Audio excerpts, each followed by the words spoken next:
Hello guys and welcome to this video. Today we're going to talk about Yasuo's mid-game. So what do you do mid-game as a Yasuo? Your main goal is to find a side lane and stay in it. So for example right here, you can see that Yasuo went into top side. But at the same time, he knows that he needs to go mid because the dragon is spawning soon. And at the same time, he wants to make sure that he can't be ganked by the enemy jungler Sejuani, and he can easily help his team. So now he knows that they have to give the dragon because two of their members are dead. So he comes back to the lane to kill that dragon. His W is really powerful against ADCs because it blocks all their auto attacks and makes it easy to kill them. Draven is one of the harder ADCs to kill through because it's a really strong AD carry. But even through that he was so strong he couldn't deal with a Yasuo wind wall, couldn't play around it. So instead of pushing the turret by not knowing where the uh, enemies are, Yasuo decides to back and get his Infinity Edge. So these two items are the biggest power spike for the Yasuo, because Yasuo gets 100% crit chance, and it's gonna make him pretty strong when it comes to enemies.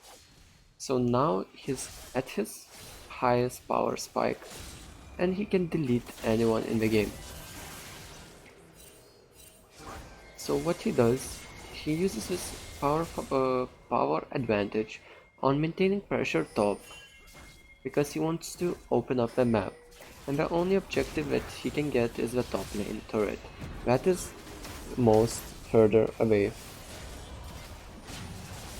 Right here, Sejuani perfectly parlayed this gank, and he throws Yasuo twice, so the Yasuo can't use his ultimate.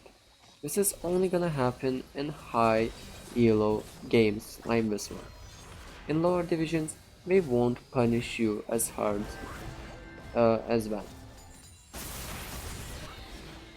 So whenever you come back, you continue to do your strategy.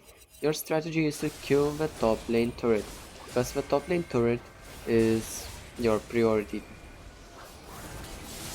But whenever a teamfight appears, you always need to be in it, because you're one of the best damage dealers in your team. So you always need to participate in teamfights and extend your lead even more. You shouldn't be just chilling top and pushing it all the time. It's always situational, and each situation needs a different approach. So each time you should always prioritize team fights over pushing a solo lane. Because this team fight would be even worse if a Yasuo didn't show up in it, and it would probably give them a free Baron. Enemy team a free Baron.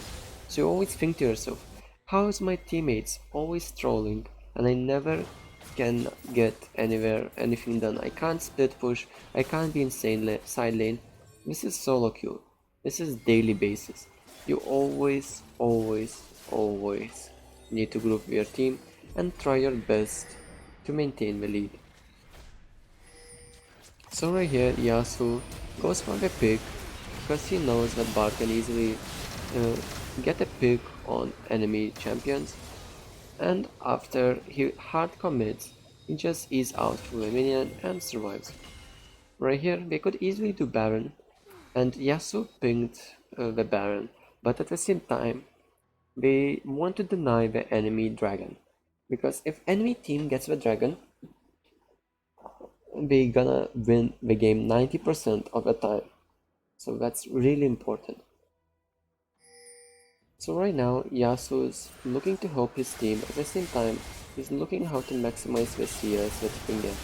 And after we get Dragon, we know that Sejuani won't have enough time to come back, and we know that we can easily just run away from the enemy team by taking Bard's portal.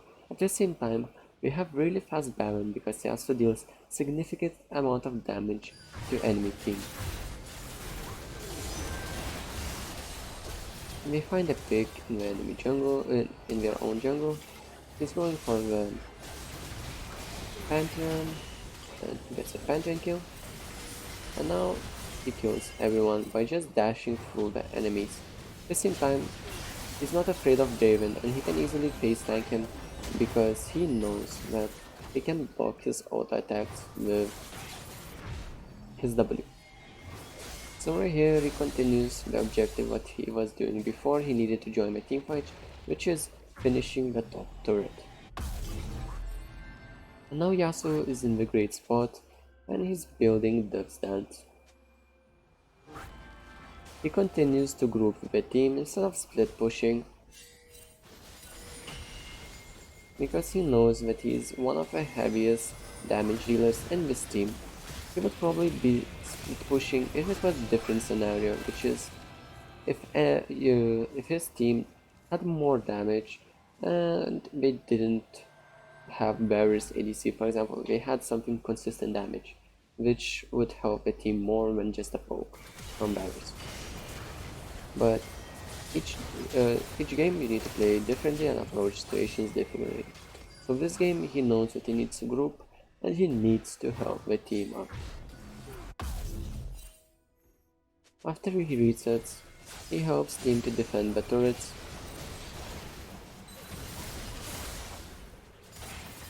And the guy Eve is getting all the kills so far and Yasuo just cleans up. Perfect. And what he does next, he tries to get a pick on a Sejuani, but that doesn't work out and he's aiming to do another Drake. At the same time, he's gonna go for a red buff because his ADC doesn't need a red buff. So as a Yasuo, you should never go for red buffs, but because of this game, Varus is building full lethality and he's not dealing consistent damage, but instead he's a poke heavy ADC. That's why Yasuo can easily take a red buff and it's gonna be more effective on him. A teamfight breaks out. Yasuo knows that he needs to join the teamfight. He joins the teamfight and kills every single enemy. But at the same time, they lost the dragon, and if they lose one more dragon, they're gonna lose the game 90% of the time. So enemy team knows that the only way for them to win this game is to make sure that they get the dragon soul, because this is their win condition. After they get inhib here, they're just gonna go Baron and gonna continue snowballing this game until they win the game. So that's about it for the Yasuo mid game play. I hope you enjoyed this video and found it helpful. If you did, make sure that you check out the other videos on the website. That's about it. Thanks for watching and have a nice day.